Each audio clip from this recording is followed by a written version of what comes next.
नमस्कार मित्रांनो, स्वागत आहे जॉब भरती या यूट्यूब चॅनलमध्ये। आजपासून सर्व जिल्हा परिषदेतील यामध्ये पेसा आणि नॉन पेसा या दोन्ही क्षेत्रातील पदभरतीच्या डेली अपडेट आपणाला दररोज देणार आहोत। तर आज आपण नवीन आलेल्या सर्व अपडेट पाहणार आहोत। यामध्ये कोकण विभागातील रायगड जिल्हा परिषदेतील कंत्राटी ग्रामसेवक पदाची तात्पुरती निवड यादी प्रसिद्ध झालेली होती। यानंतर कंत्राटी ग्रामसेवकांची डॉक्युमेंट व्हेरिफिकेशन होणार आहे, त्यासाठी जाहीर प्रकटन करण्यात आलेले आहे। ते कशा प्रकारे आहे ते आपण पाहणार आहोत। यामध्ये कंत्राटी ग्रामसेवक या पदाची ऑनलाईन परीक्षांची गुणवत्ता यादी आणि गुणवत्ता यादीनुसार सामाजिक समांतर आरक्षण विचारात घेऊन कागदपत्रे न तपासता ही तात्पुरती निवड यादी आहे। त्या उमेदवारांना ईमेल केलेला असेल, कारण येथे त्या उमेदवारांची यादी या ठिकाणी दिलेली नाही आहे। त्यामुळे जाहिरातीतील परिच्छेद क्रमांक 9 आणि 16 येथे नमूद केलेप्रमाणे कागदपत्रे पडताळणी करता फोटो आयडी असलेले ओळखपत्र तसेच मूळ शैक्षणिक कागदपत्रे व इतर आवश्यक सर्व मूळ डॉक्युमेंट्स आणि त्याच्या 2 साक्षांकित प्रती व 2 फोटोसह हे दिनांक 13 ऑगस्ट 2024 ते 14 ऑगस्ट 2024 रोजी ठीक सकाळी 10:30 वाजता पंचायत समिती सभागृह अलिबाग येथे जिल्हा पोस्ट ऑफिस जवळ अलिबाग रायगड येथे न चुकता उपस्थित राहायचं आहे। ही कागद पडताळणी झाल्यानंतर अंतिम निवड यादी प्रसिद्ध होणार आहे। तर यासाठी पुढील माहिती आपण सिंधुदुर्ग जिल्हा परिषदेतील ग्रामसेवक या पदाचा निकाल जाहीर झालेला आहे। तर यानंतर छत्रपती संभाजीनगर जिल्हा परिषद येथील पशुधन पर्यवेक्षक या पदाची अंतिम निवड यादी व प्रतीक्षा यादी जाहीर झालेली आहे। तसेच पर्यवेक्षिका या पदाची अंतिम निवड यादी व प्रतीक्षा यादी जाहीर झालेली आहे। यापुढे अपडेट ही हिंगोली जिल्हा परिषदेतील स्थापत्य विभागातील कनिष्ठ अभियंता या पदाची निवड यादी व प्रतीक्षा यादी जाहीर झालेली आहे। तसेच कनिष्ठ सहाय्यक या पदाची निवड यादी व प्रतीक्षा यादी जाहीर झालेली आहे। यापुढे नागपूर जिल्हा परिषदेमध्ये बांधकाम विभागामधील स्थापत्य अभियांत्रिकी सहाय्यक या संवर्गातील मूळ डॉक्युमेंट्स पडताळणी करता काही अतिरिक्त एसटी उमेदवारांची यादी प्रसिद्ध झालेली आहे। तसेच आरोग्य सेवक पुरुष 40% या पदाची अंतिम निवड यादी प्रसिद्ध झालेली आहे आणि बांधकाम विभागातील स्थापत्य अभियांत्रिकी सहाय्यक या पदाची अंतिम निवड यादी प्रसिद्ध झालेली आहे।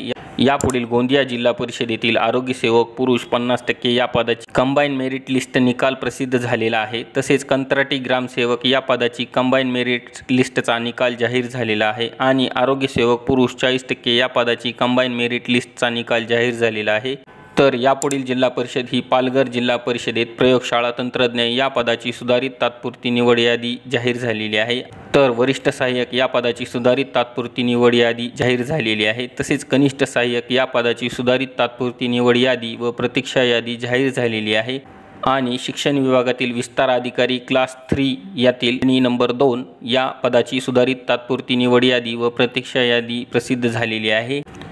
मित्रांनो, यामध्ये आपल्याला एकूण 34 जिल्हा परिषदांपैकी विविध संवर्गाची भरती सर्वात जलद प्रक्रिया ही रायगड, सोलापूर, जालना, सातारा, नांदेड इत्यादी जिल्हा परिषदांची पाहायला मिळालेली आहे। तसेच या जिल्हा परिषदेच्या संकेतस्थळ अगदी सोप्या पद्धतीत व सर्वांना सहज समजेल अशा पद्धतीने मांडणी करण्यात आलेली आहे। त्याबद्दल त्या जिल्हा परिषदेतील डेव्हलपरचे आभार। तर मित्रांनो, जवळपास नॉन पेसामधील सर्व पदाचे निकाल लागल्यात जमा झाले आहेत। या पदाची कागदपत्रे पडताळणी तसेच निवड यादी व अंतिम निवड यादी काही दिवसात होईल आणि समुपदेशन व नियुक्ती येत्या काही महिन्यात पूर्ण होतील।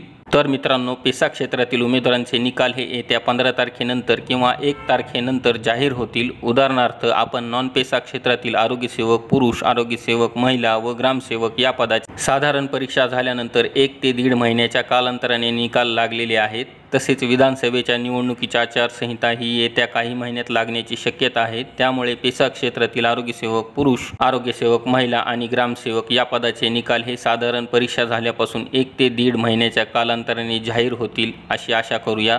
तसेच या सर्व पदाच्या निकालाच्या अपडेट आपल्या चॅनलवर देणार आहोत। त्यामुळे पेसा क्षेत्रातील उमेदवारांनी थोडे दिवस धीर धरावाच लागेल। तसेच नॉन पेसातील काही जिल्हा परिषदांची ही भरती प्रक्रिया अगदी कासवगतीप्रमाणे सुरू आहे।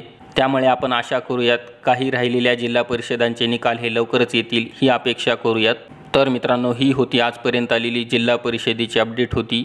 इतर जिल्हा परिषदेच्या उर्वरित अपडेट मिळवण्यासाठी आजच आपण आमच्या चॅनलला लाईक तसेच सबस्क्राईब करा व या जिल्हा परिषदेच्या सर्व डेली अपडेटच्या पुढील माहितीसाठी आपण भेटूया एका नवीन व्हिडिओत व नवीन माहितीसह। तोपर्यंत धन्यवाद।